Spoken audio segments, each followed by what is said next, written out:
మీ business ఏదైనా మీ ఊర్లో promotion చేయాలంటే అది సుమన్ టీవీతోనే సాధ్యం. ఇప్పుడే సంప్రదించండి. జై శ్రీరామ్. నేను బాలస్వామి, ప్రచార ప్రముఖ విశ్వ హిందూ పరిషత్ తెలంగాణ రాష్ట్రం. రెండో అయోధ్యగా, దక్షిణ అయోధ్యగా పేరుగాంచినటువంటి భద్రాద్రి రాములవారి భూములపై కొంతమంది కబ్జాదారులు కన్నువేయడం అనేది అత్యంత దారుణం.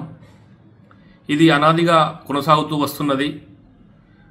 అయితే రోజురోజుకు ఈ కబ్జాదారులు ఎవరైతే ఉన్నారో రాజకీయ అండదండలు కావచ్చు, మరేదైనా బలం కావచ్చు, వాళ్ళ యొక్క ఆగడాలు అనేవి శృతిమించడం. నిన్ననే ఆ యొక్క భద్రాద్రి రాములవారి ఈవోపై మహిళ అని చూడకుండా దాడి చేయడం, నెట్టివేయడం, దౌర్జన్యానికి దిగడం అనేది అత్యంత హేయం. దీనిని ప్రతి హిందూ బంధువులు కూడా తీవ్రంగా ఖండించాల్సినటువంటి అవసరం ఉంది. ముఖ్యంగా విశ్వ హిందూ పరిషత్ యొక్క దాడిని తీవ్రంగా ఖండిస్తోంది. పురుషోత్తమ పట్టణంలోని ఆ యొక్క భూములు ఏవైతే ఉన్నాయో, ఒక భక్తుడు దాదాపు 900 ఎకరాల భూమిని రాముల వారిపై ఉన్నటువంటి భక్తి శ్రద్ధలతో ఆ యొక్క భూమిని దానం చేయడం జరిగింది. అయితే ఆ భూమిపై కన్నేసినటువంటి కొంతమంది కబ్జాదారులు కొంచెం కబ్జా చేస్తూ ఈరోజు ఆ రాముడి గోశాలకు కూడా వెళ్లకుండా,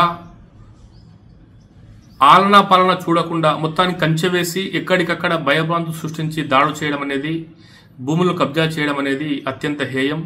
ఈ విషయంలో అటు ఆంధ్రప్రదేశ్ ప్రభుత్వము, ఇటు తెలంగాణ ప్రభుత్వము, రెండు ప్రభుత్వాలు స్పందించి చట్టబద్ధంగా దేవాలయం యొక్క భూములు ఏవైతే ఉన్నాయో సర్వే చేసి రికార్డు ప్రకారము నిజాం కంటే ముందు కూడా ఆంగ్లేయుల పరిపాలన సమయంలో కూడా ఈ యొక్క భూములు రాములవారివే.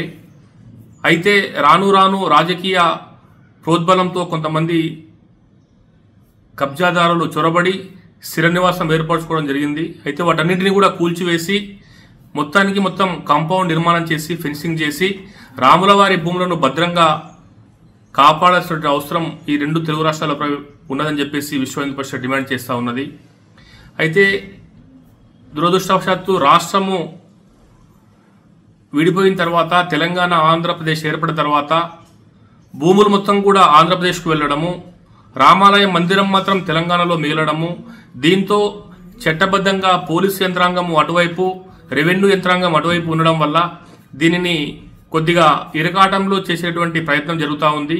కాబట్టి రెండు రాష్ట్రాల ప్రభుత్వాలు చొరవ చూపి భద్రాద్రి రాముడి యొక్క భూములు, న్యాయమైనటువంటి చట్టమైనటువంటి భూములు ఏవైతే ఉన్నాయో సర్వే ఆధారంగా మొత్తం రికార్డులు పరిశీలించి ఫెన్సింగ్ చేసి ఈ కబ్జాదారుల నుంచి రాములవారి భూములను కాపాడాలని చెప్పేసి విశ్వ హిందూ పరిషత్ డిమాండ్ చేస్తూ ఉంది.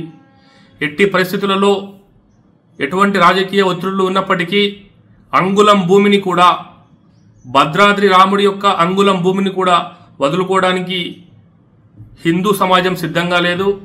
ముఖ్యంగా విశ్వ హిందూ పరిషత్ హెచ్చరిస్తూ ఉంది, ఈ యొక్క కబ్జాదారులు ఎవరైతే ఉన్నారో అంగుళం భూమి, ఇంచు భూమి కూడా దేవాలయం నుంచి లాక్కోవడానికి చూస్తే పరిణామాలు తీవ్రంగా ఉంటాయని చెప్పేసి హెచ్చరిస్తూ ఉన్నాము. ఈ యొక్క విషయంలో పోలీస్ యంత్రాంగము, రెవెన్యూ యంత్రాంగము, పాలకులు అందరూ కూడా స్పందించి న్యాయబద్ధంగా ఆ యొక్క రికార్డుల ఆధారంగా భూమిని ఫెన్సింగ్ చేసి రాముడికి భద్రంగా అప్పచెప్పాలని చెప్పేసి మేము డిమాండ్ చేస్తూ ఉన్నాము. మరీ ముఖ్యంగా ప్రభుత్వ ఉద్యోగులపై మహిళని చూడకుండా దాడి చేసినటువంటి ఆ దుర్మార్గులు ఎవరైతే ఉన్నారో వాళ్ళపైన చట్టపరంగా క్రిమినల్ కేసులు నమోదు చేసి, నాన్ బెయిలబుల్ కేసులు నమోదు చేసి కఠినంగా శిక్షించాలని చెప్పేసి విశ్వ హిందూ పరిషత్ డిమాండ్ చేస్తున్నది. జై శ్రీరామ్.